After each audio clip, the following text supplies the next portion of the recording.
네, 부동산 시장은 거래 절벽 현상이 길어지고 있습니다. 네, 이런 가운데 정부가 재건축 부담금 규제를 완화하는 대책을 발표했는데요. 시장에 미칠 영향과 전망, 경제부 조태현 기자와 짚어보겠습니다. 어서 오십시오. 네, 안녕하세요.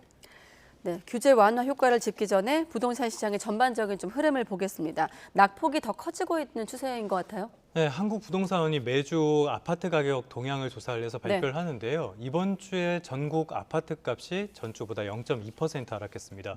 두 주 연속 역대 최대 낙폭을 기록을 했습니다. 기억을 되돌려보면은 지난해 문재인 정부 때 집값이 막 폭등을 한다 이런 소식 많이 보셨잖아요. 예. 당시에 한 주에 0.3%씩 막 이렇게 올랐었는데 그러니까 그때만큼 빠르게 떨어지는 건 아니지만 어찌됐건 상당히 빠른 속도로 가격이 하락한다 이렇게 볼 수 있겠고요. 서울은 0.19% 하락했습니다. 이게 10년 만에 최대 낙폭이었고요.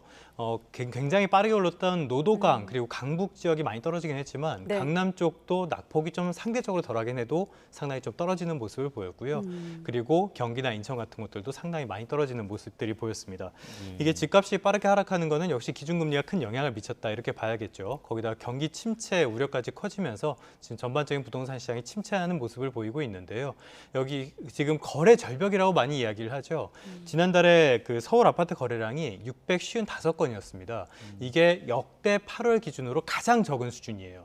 이렇게 거래 절벽이 현상이 계속되다 보니까 아무래도 집값은 계속 떨어질 수밖에 없을 것으로 보이고요. 조금 더 이런 침체는 길어질 것 같습니다. 예, 이런 가운데 또 정부가 어제 재건축 부담금 합리화 방안을 내놓긴 했는데 이거 어떤 내용 담겨 있습니까? 어제 국토교통부가 발표한 내용이죠. 재건축을 하면은 헌 아파트를 헐고 새 아파트가 들어서는 거니까 당연히 집값은 오를 수밖에 없습니다. 새 아파트니까요. 그러면은 그 지금 준공 뒤의 집값에서 원래 초기의 집값을 뺍니다. 그리고 자연적으로 상승한 분 그리고 또 개발 비용 같은 것들을 빼요. 그럼 이게 초과 이익입니다. 이 초과 이익이 조합원 한 명당 3천만 원이 넘으면은 정부가 최대 50%를 환수하는 거. 이게 소위 말하는 제초안, 재건축 초과 이익 환수제입니다. 참여정부 당시인 2006년에 처음으로 이게 도입이 됐는데 그래서 2008년부터 적용되는 단계가 나왔습니다. 그런데 2008년이 어떤 때예요? 글로벌 금융위기죠. 그러니까 재건축 사업이 제대로 안 됐습니다. 적용되는 단지가 거의 없었고요. 그래서 2013년에는 이게 일시 중단이 됐다가 문재인 정부가 출범한 2018년에 다시 부활을 했어요. 그런데 별로 그렇게 좋은 평가는 받지 못했습니다. 지금 서울 쪽에서 집을 새로 공급을 하려면 사실 부지가 없거든요. 그러면은 재건축이나 재개발 같은 걸 통해서 공급하는 수밖에 없는데 이런 이익을 정부가 절반까지 회수한다 그러면은 재건축 사업의 동력이 많이 떨어지게 되겠죠. 그래서 이거를 고쳐야 된다는 평가가 많았는데 그래서 정부가 어떻게 하냐? 재건축 부담금 면제 대상을 초과이익 3천만 원에서 1억 원으로 대폭 상향하기로 했습니다. 또 하나는 이 중간중간에 구간이 있는데요. 원래는 이 구간을 2천만 원 이렇게 구간으로 나눴는데 7천만 원으로 벌렸습니다. 그러니까 뚝뚝 떨어뜨려 놔서 50%로 환수하는 구간을 기존 9천만 원 이상에서 3억 8천만 원 이상으로 크게 완화를 했습니다. 문재인 정부 때 재건축 부담금을 3조 원가량 징수하겠다고 통보를 했는데 실제로 징수된 금액은 한 푼도 없었거든요. 이런 측면에서는 좀 어느 정도 규제 완화를 통해서 좀 정책을 현실화하겠다 이런 의지가 담긴 것으로 풀이됩니다. 지금 그 이익 산정 기준의 현행과 개편, 부과율을 쭉 보고 있는데 그럼 구체적으로 부담금은 얼마나 줄어들게 되는 건가요? 전국 84개 단지가 있는데요. 가구당 부담금이 9,800만 원에서 4,800만 원으로 한 절반 넘게 줄어들 것으로 보입니다. 아무래도 지역별로 좀 다를 것으로 보이는데요. 서울은 강남을 중심으로 고가 아파트들이 많잖아요. 이쪽에서 지금 재건축이 진행이 되고 있는 것들이 있는데 그래서 상대적으로 혜택은 좀 적을 것으로 보이고요. 대신에 지방이나 또 다른 수도권, 경기도나 인천 이런 쪽은 상당한 좀 혜택을 보게 될 것 같습니다. 지방은 보니까 한 84% 정도 감소한다고 하고요. 전국 84개 단지라고 말씀드렸는데 그중에서 38개 단지는 아예 부담금이 면제될 것으로 보입니다. 당연히 반응이 좀 엇갈릴 수밖에 없겠죠. 강남 쪽에서는 아무래도 좀 불만이 있는 목소리가 나오고 있고요. 또 이번 대책을 보면은 1가구 1주택자가 그 집을 6년 이상 장기 보유하고 있었다면은 추가로 그 부담금을 감면해 주는 내용이 담겼습니다. 그런데 강남 쪽의 재건축 단지를 보면은 1주택자 비중이 절반 이하인 곳이 거의 대부분이거든요. 그렇다 보니까 뭐 어떤 정책을 할 때 다주택자에 대한 배려는 뭐 최후 순위에 두는 게 당연히 맞긴 하겠지만 이것이 어떤 재건축 추진 과정에서의 갈등이나 어떤 추진 과정에서의 동력을 악화하게 하는 그런 측면이 적용될 수도 있어서 일단은 정책 효과는 조금 더 지켜봐야 될 것 같습니다. 그렇게 조금 더 지켜봐야 되는 상황에서 지금 재건축 사업에도 어쨌든 숨통이 트일 수 있을까? 실효성 논란은 있을 수밖에 없을 것 같은데요. 일단은 대체적으로는 평가가 꽤 괜찮은 편입니다. 말씀드렸다시피 문재인 정부 때 이 제초한 이 제도가 그렇게 썩 성공적이지 않았고요.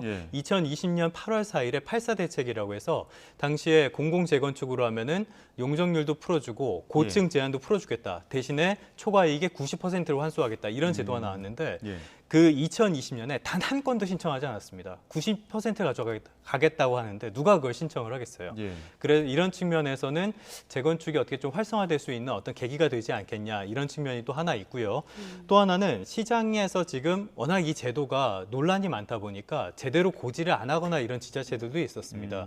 이런 측면에서는 정책적인 혼선도 좀 줄어들 계기가 될 것으로 보인다. 이런 평가가 나옵니다. 반면에 이 재건축 사업의 핵심은 역시 서울이 될 수밖에 없습니다. 말씀드렸다시피 서울에서는 지금 주택을 새로 공급할 방법이 재건축이나 재개발밖에 사실 없고요. 그리고 실제로 노후화돼서 빨리 재건축을 해야 되는 단지들도 현실적으로 존재하는 게 맞습니다. 그런데 서울이 보는 혜택이 상대적으로 적기 때문에 이런 측면에서 이 부담금 부과율 자체를 더 낮춰야 되는 거 아니냐 이런 지적도 좀 나오고 있고요. 또 하나 더 다른 측면이 있는데요. 지금까지 이 세금은 안 내도 그만인 세금처럼 좀 받아들인 측면이 있었습니다. 이런 측면에서 앞으로는 이게 현실화 계획을 밝혔기 때문에 확실히 부과되는 세금으로 바뀌게 된 거죠. 그래서 전반적으로 봤을 때는 어느 정도 효과가 있을지는 조금 더 시간을 두고 지켜볼 필요는 있어 보입니다. 네, 부동산 시장 어쨌든 가장 큰 어떤 변수라면 금리 인상 시기인데 그런 시기에 지금 제초한 규제 완화까지 변수가 생겼는데 이게 미칠 영향은 좀 어떻게 파장 예상할 수 있을까요? 일단 재건축이라는 거는 워낙 좀 지역적인 문제고요. 그렇게 대규모 사업이라고 물론 대규모 사업이긴 합니다만 전체 주택 시장에 미치는 영향이 그렇게 크다고 볼 수는 없거든요. 지금 가장 중요한 건 역시 말씀하신 대로 기준금리라고 할 수 있겠죠.